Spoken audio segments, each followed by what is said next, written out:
pagkabayani, no?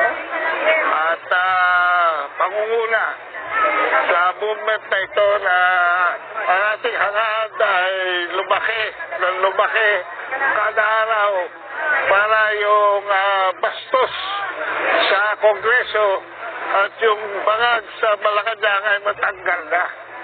Hindi tayo titigil hanggat hindi umaalis yung mga squatter na yan. Na bigla na lang tayong nagising ay sila na ang may poder. At trinidor pa tayong lahat sa hanap nila ng boto. Makisama naman tayo. Pero sa tayo pinulot, nabudol ho tayo. At ngayon sila na nasa poder, parang pinalalabas nila na ang mga Pilipino ay Indyo. Yan ang nakaka-insulto sa bawat Pilipino. Na ang bawat Pilipino ay bobo. Ang bawat Pilipino ay utusan. Bawat Pilipino ay slave, no? Dahil lamang gusto nilang makuha ang tagong yaman ng kanilang angkan.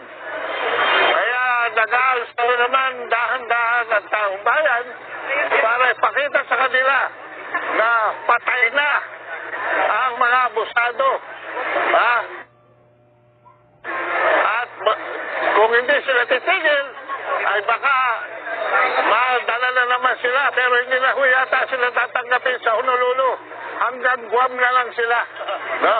Hanggang Guam. So, tingnan mo natin kung sino mamamayani nito. Ang 32 milyong bumoto kay Sara Duterte o ang 23 lamang na milyon na bumoto kay Bobo Marcos. No? At ang nagpanalo kay Bobo Marcos ay ang 8 milyong boto ng Smartmatic. Kaya malamang si Leni Robredo pa ang nanalo. Kung hindi si Leni Robredo, nadaya ng Smartmatic na binili ni Risa Araneta Marcos. Ayan. So nandiyan ang katotohanan. No? Ang boto ng ating Vice Presidente ay purong-puro 32 milyones. Pero questionable ang 31 milyon ng bangag na presidente na itinago ang kanyang drug addiction sa taong bayan para maloko tayo lahat. So, nagpunta po kami rito para makiramay sa inyo lahat, makisa at makipagsimpatya sa inyong pinaglalaban. Gado, ano po yung masasabi ninyo ngayon na si Vice President Inday Sara Duterte pinadala na po ng subpina ng NBI dahil umano sa pagbabanta niya sa buhay ni Bobo Marcos? Alam niyo mga kabansa, wala namang hindi naman titigil yung mga yan hanggat hindi nila natatanggal sa pwesto si Inday Sara. Hindi titigil ang mga yan kung hindi ipakukulong nila si Inday Sara. Hindi titigil ang mga yan kung hindi nila papatayin ng mga Duterte. Hindi tayo papatayin ang bukayan! Huwag bukayan! Hindi titigil ang mga yan dahil sa lapi, kapangyarihan, at impluensya ang habol ng mga yan. Sakit na ho yan ng mga Marcoses. Sakit na ho yan ng mga Romualdez. Virus! Matagal na yan. Masahol pa sa Russia, masahol pa sa COVID pandemic yan. Dahil ito, kinakain ang ating kaluluwa. Inuumos ang lakas ng tunay na Pilipino para itaguyod ang isang progressive na Pilipino. Nandun na tayo sa pinto ng langit. Nandun na tayo sa pagkikipagkaibigan sa mga Chino na tanging pag-asa natin para tayo makaalwas. Ano nangyari? Naiwan tayo sa pansitan. No? At ang turismo natin ngayon, naunahan na ho tayo ng Laos at Cambodia.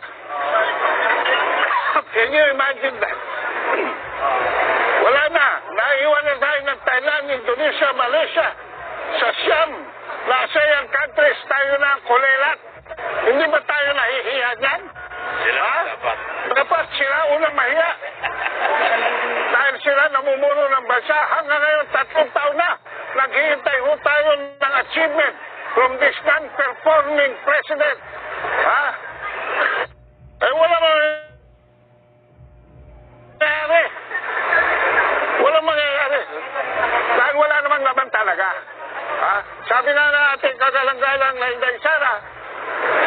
marunong mag-presidente.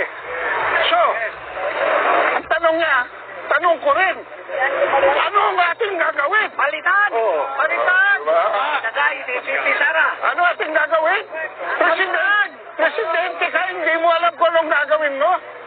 Oh, tapos, wala palang pondo yung NDRRMC. Dahil pinamamahagi na, pinag-aayuda ng pinsan mo kung saan. Pero pag may bagyo, walang pondo. Oh, walang pondo, wala nasyonal.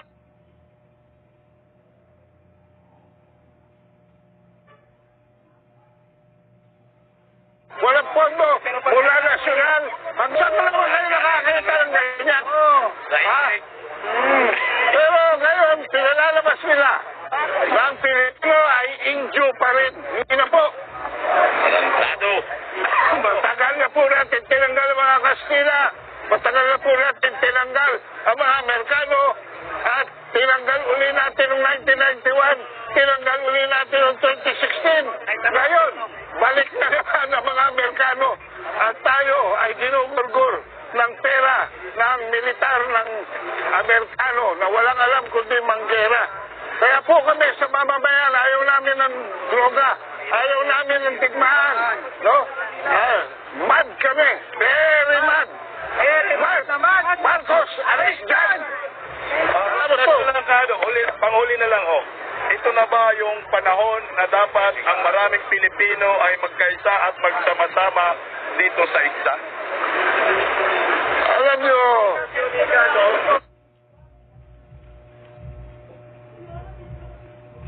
Dito sa ICSA? dapat, alam nyo, ilang taong kaming nag-test sa mga, dyan sa, saya yung mga demonstrasyon namin tuwing Merkulis Pagayala. Bago namin nakapsa ng tunay na EDSA. Ito rin ho ang pagtatanim. No? At sana naman magbunga na sa lalong madaling panahon. Hindi na tayo makapaghihintay ng 2025 elections dahil mga tao rin ho ni Marcos ang iluluklok ng Smartmatic dyan. No? Korean man ang brand yan, Smartmatic pa rin yan. Ha? Korean man ang brand yan, mga taga-Comelec na yan, pareho pa rin yan. Oh, so yan lang ho. Maraming salamat po. Maadong mabuhay po.